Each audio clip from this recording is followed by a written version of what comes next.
Alright, to kick off the summer movie season, David Leitch has a new blockbuster titled The Fall Guy. I have a review on my channel. Today, I'm going to rank every single David Leitch movie from my least favorite to my favorite. Here we go.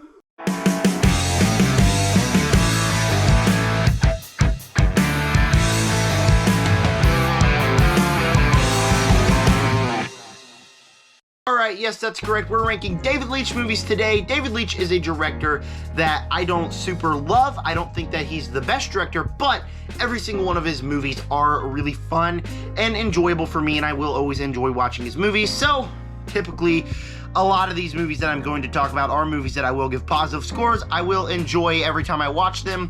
What is your ranking of every David Leitch movie? I want to know all that and more down below in the comment section. While you're down there, please make sure to subscribe, hit the like button, hit the bell, and comment down below.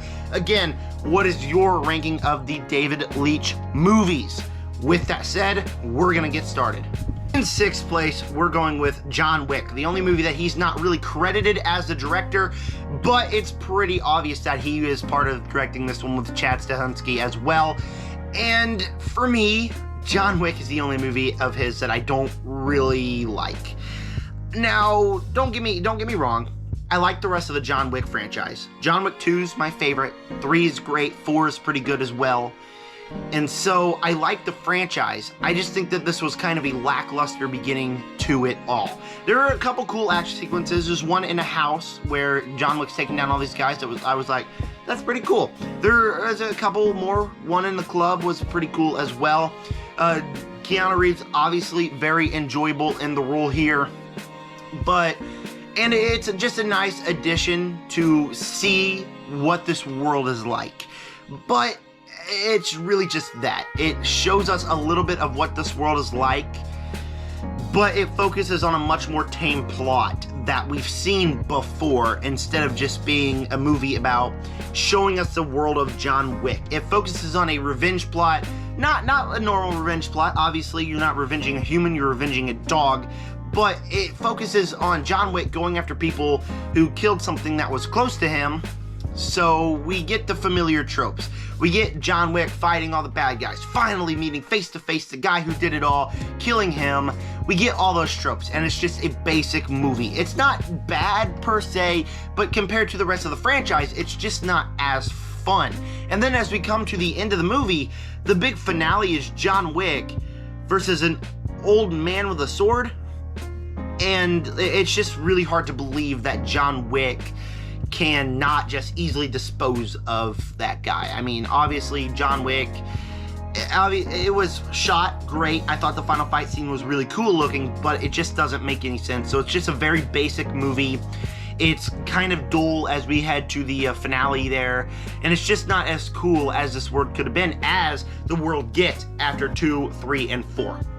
Now, to be perfectly clear, after this movie, we are going pretty positive for the rest of them. This is top 5, and they can all pretty much fit into a top 5 ranking because I have fun with all of them. Fifth place, I'm going with Fast and Furious Presents Hobbs and Shaw.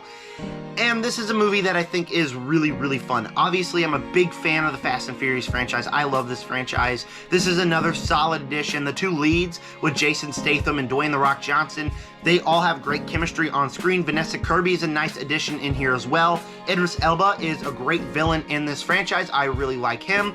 There's some fun action sequences. One that really stands out is the one with all the Samoan people and the finale. That one's really cool. And there's a couple cool shot action sequences. Obviously, David Leitch shoots action very well, and it's always at a frame where you can see everything, and it's just entertaining to watch. That's what the Fast and Furious movies should be. It's entertaining. It doesn't try itself too seriously. It doesn't focus on the big hard message of family. All it does is try to make a very fun action blockbuster, and that's what it does, and I have fun with it. The problem with the movie is not really a problem with the movie itself, but a problem with the franchise, that compared to all of the other Fast and Furious movies, this one's very tame. Again, kind of like John Wick, where that one's just kind of like a predictable, you've seen it before kind of way. This is one that, like, there's really nothing that stands out besides the chemistry between The Rock and Jason Statham, besides maybe the final 25 minutes with the Samoans. It's very tame. It's just like another Fast and Furious movie with fun stunts. I enjoy Fast and Furious movies, so I like this movie, but compared to the franchise, it's one of the weaker ones in the franchise. It's still very fun though. I still enjoy it. Coming in 4th place, I'm going to go with Deadpool 2. Now, to be completely honest, I thought this was an improvement over the original movie. The original movie, I thought, had a couple pacing issues, and I thought that the way it was staged was kind of odd. And I still really like that movie, but I did have issues with this one. This one, I think the pacing is really fixed here. Obviously, the pacing in that movie was different because it's trying to show the origin story while also being the Deadpool revenge story.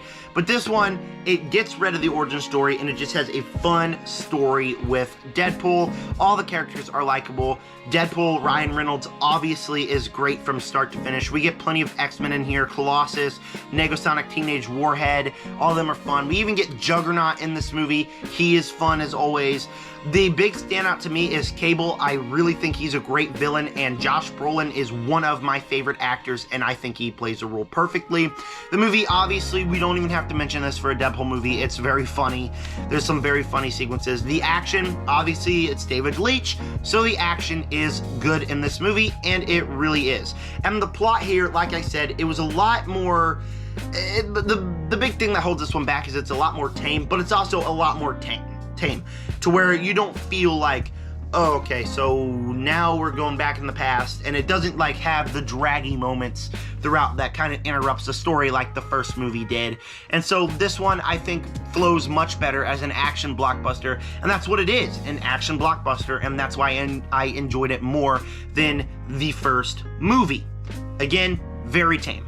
It's a very tame blockbuster. It's basically a superhero movie without like all the big CGI battles because it's Deadpool. It's very like street level. But compared to like the first one, it doesn't really try anything fancy or do anything special. It just tells a story from start to finish. We don't go to any of the side tracks that Deadpool does, and to where it's not as creative as the first one, but I think it flows much better. And so I do enjoy this movie. I do think it's pretty big. I do think it's pretty better than Deadpool 1, but I still do have a few issues with it as well. Kicking off my top 3 is Atomic Blonde. Now, this first hour of the movie I thought was very odd. I felt like it had stretches of 10 to 15 minutes that I thought it was really, really enjoyable. And then we get stretches of 10 to 15 minutes that really do drag. And that's kind of what this movie did for that first hour. There were times where I was like, oh, this is actually really good. I'm really enjoying this. And then all of a sudden it's like, okay, can we get another action sequence, please? I'm starting to get a little tired over here. But the moment that this first hour ends, it does everything that the good part of that first hour does, and that focuses on the action. Whether you're talking about the phenomenal action staircase sequence, which is like a 10-minute oneer, which was absolutely incredible, and I've watched it on YouTube several more times because it's just so fun to watch. Or if you're talking about the kind of David Leitch stuff that he does with his characters and how you don't know, you can't rely on the story, the kind of thing that Bullet Train also did. We'll talk about that in a minute, but it does all that to where the last hour I think is just so much more enjoyable than that first hour. Like I mentioned, the action is great. I still really like this cast. Charlize Theron is a really good actress and she's really growing on me. I used to say I didn't like her.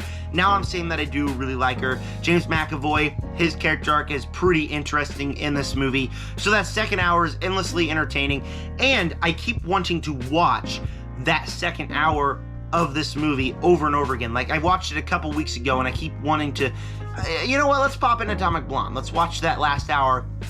Even though the first hour dragged just a little bit, that second hour is peak David Leitch, and I had a lot of fun with the movie.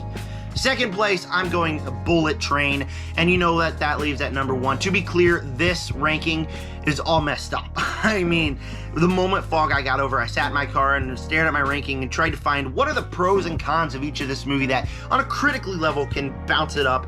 When I got out of the theater of seeing Bullet Train, my thoughts was, yeah, there were moments that 15-20 minutes that were really fun, and then it drags for 15-20 minutes, kind of like the first hour of Atomic Blonde, but throughout this entire movie. The second time I watched it, I don't know if it's a good mood because I was supposed to work a 12-hour shift that day and it got snowed, and so I couldn't get to work. Hallelujah. I don't know if I was on a good mood because of that, but I had a much more better time with this movie. What I think it does very good is it's just a fun blockbuster with blockbuster action sequences while also being pretty smart. Not smart on the level that something like Dune Part 2 or Kingdom of the Planet of the Apes is, but smart on a level that it has so many twists and turns and they all kind of fit in here. Kind of like Argyle for me, where that movie had so many twists and turns and they all kind of fit in there. Everything makes sense as we head to the slam bang finale, and it's just really, really fun. The characters are lively. Obviously, you got Brad Pitt. You'll always love him in a role he's in. Lemon and Tangerine, they are a blast on screen. The rest of the cast, everybody's fun here.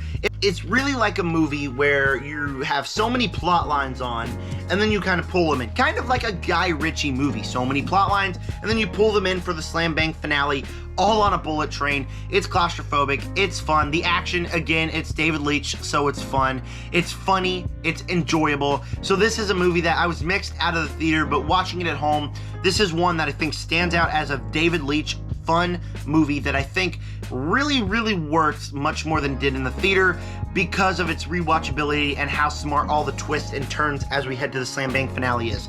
And the cameos are awesome.